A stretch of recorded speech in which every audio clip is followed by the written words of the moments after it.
Welcome everyone. I am McGrogan and this is McGrogan Gaming. And today I'm going to show off a village I built in the game called Medieval Dynasty.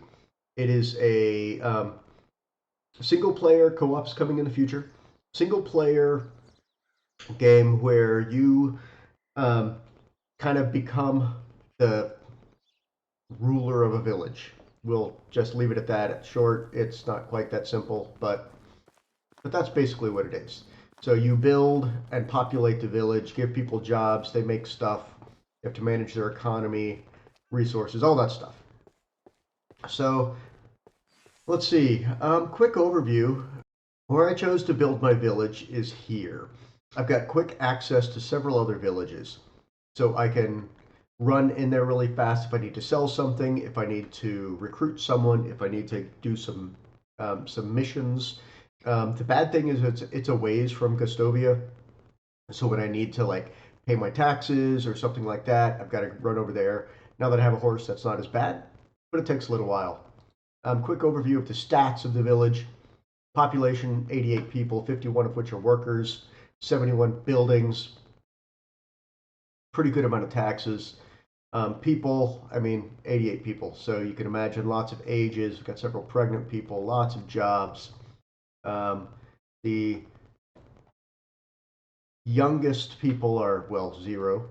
Got some infants in arms and children all the way up to the age of 8 or 7, sorry. So the village. So it's at an intersection of two different rivers. So we got two bridges here. So got a couple fishing shacks over there. Want to upgrade those as soon as I get the technology level. I do have the mill, which is awesome. I don't have a tavern yet. I'm working towards it. In general, I keep trying to insulate and upgrade the village as I go. Um, got a few different housing areas. So kind of started over here. This was kind of the beginning of the village.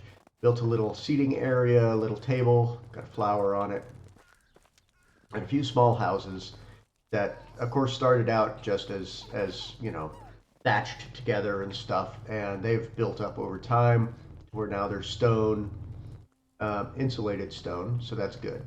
Got storages, got another new barn down here, and then we go into past that we have the farms. Um, Started with some just little food plots over here. Got an orchard started, which is growing all the time.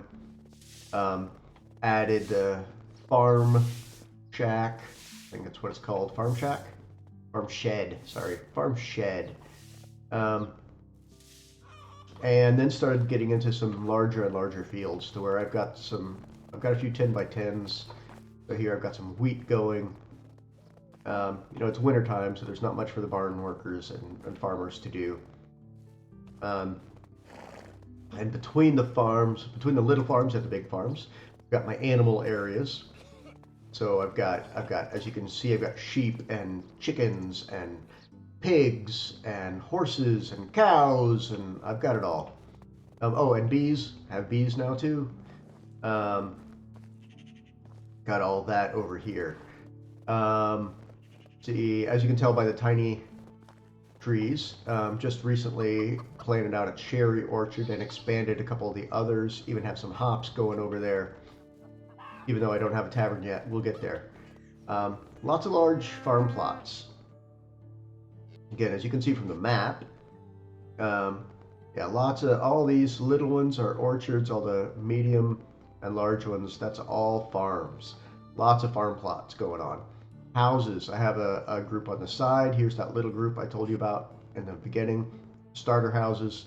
So then both on the left and the right, there's a couple large housing areas. I have a crafting area along the river and another one along the road. And also along the road, if we look the right way, we'll go over there. I have a few, that's where the newer crafting areas are. That's where I'm getting the tier 3s.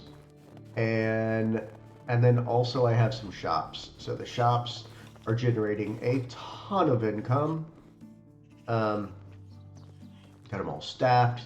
Those guys are selling stuff all the time. making me an absolute ton of money, which makes tax season so much easier. Kind of show you what kind of income we got going there. So I know this isn't income, but the money they have gained me is 78,000, and I've taken some out of there a little bit. So actually, if we do go to management, and let's see, let's go to the services.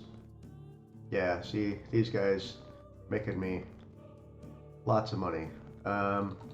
Closed stall.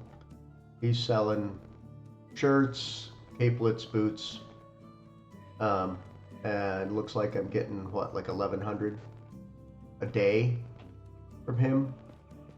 I think that's basically all the stores are giving me, like 1,100 a day. There's, I think, 4 stores, so that would be what, 4,400 per day. So I'm getting over 12,000, what, 13,000 per season. One season would pay for my taxes, basically. So, yeah, my economy is strong. Again, if we go look at technology, if we look at technology here, got the resource storage is the only thing left of the building tree. Survival tree has a ways to go. Still got herbalist hut 2 and fishing hut 2. I'm almost to that second herbalist hut. Farming is maxed out, as you can tell by having the windmill. And production, where I'm focused at the moment, I need to get my level 3 sewing hut and then the tavern. That would pretty much finish the village once I have the tavern. Little ways to go. I'll give you guys another walkthrough once I have the tavern built. But for today, I believe that is about it. Thanks for joining me on this little walkthrough of my medieval village in Medieval Dynasty. Don't forget to like and subscribe. If you like my content, let me know. If you don't, if you do, what you like, what you don't, what do you think I ought to do? Any feedback is good feedback. Thanks, everybody. Thanks for joining me. And I will see you next time at McGrogan Gaming.